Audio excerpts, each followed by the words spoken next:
अध्याय 1 श्लोक संख्या 29। वेपातुश्च शरीरे में रोमहर्षश्च जायते गांडीवं स्रंसते हस्तात् त्वक्चैव परिदह्यते। अर्थात मेरा सारा शरीर कांप रहा है, मेरे रोंगटे खड़े हो रहे हैं, मेरा गांडीव धनुष मेरे हाथ से सरक रहा है और मेरी त्वचा जल रही है। तात्पर्य, शरीर में दो प्रकार का कंपन होता है और रोंगटे भी दो प्रकार से खड़े होते हैं। ऐसा या तो आध्यात्मिक परमानंद के समय या भौतिक परिस्थितियों में अत्यधिक भय उत्पन्न होने पर होता है। दिव्य साक्षात्कार में कोई भय नहीं होता। इस अवस्था में अर्जुन के जो लक्षण हैं वे भौतिक भय अर्थात जीवन की हानि के कारण हैं।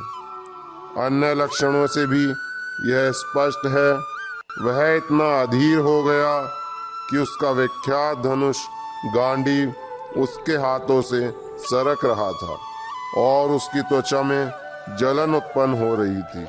ये सब लक्षण देहात्म बुद्धि से जन्य है। श्लोक संख्या 30। न च शक्नोम्यवस्थातुं भ्रमतीव च मे मनः निमित्तानि च पश्यामि विपरीतानि केशव। अर्थात मैं यहाँ अब और अधिक खड़ा रहने में असमर्थ हूँ। मैं अपने को भूल रहा हूँ और मेरा सिर चकरा रहा है। हे कृष्ण, मुझे तो केवल अमंगल के कारण दिख रहे हैं। तात्पर्य, अपने अधैर्य के कारण अर्जुन युद्ध भूमि में खड़ा रहने में असमर्थ था और अपने मन की इस दुर्बलता के कारण उसे आत्मविस्मृति हो रही थी। भौतिक वस्तुओं के प्रति अत्यधिक आसक्ति के कारण मनुष्य ऐसी मोहमयी स्थिति में पड़ जाता है। भयम द्वितीय अभिनिवेशितः स्यात्। ऐसा भय तथा मानसिक असंतुलन उन व्यक्तियों में उत्पन्न होता है जो भौतिक परिस्थितियों से ग्रस्त होते हैं। अर्जुन को युद्ध भूमि में केवल दुखदायी पराजय की प्रतीति हो रही थी। वह शत्रु पर विजय पाकर भी सुखी नहीं होगा। निमित्तानि विपरीतानि शब्द महत्वपूर्ण है। जब मनुष्य को अपनी आशाओं में केवल निराशा दिखती है तो वह सोचता है, मैं यहाँ क्यों हूँ। प्रत्येक प्राणी अपने में तथा अपने स्वार्थ में रुचि रखता है। किसी की भी परमात्मा में रुचि नहीं होती। कृष्ण की इच्छा से अर्जुन अपने स्वार्थ के प्रति अज्ञान दिखा रहा था। मनुष्य का वास्तविक स्वार्थ तो कृष्ण या विष्णु में निहित है। बद्ध जीव इसे भूल जाता है, इसलिए उसे भौतिक कष्ट उठाने पड़ते हैं। अर्जुन ने सोचा कि उसकी विजय केवल उसके शोक का कारण बन सकती है। श्लोक संख्या 31।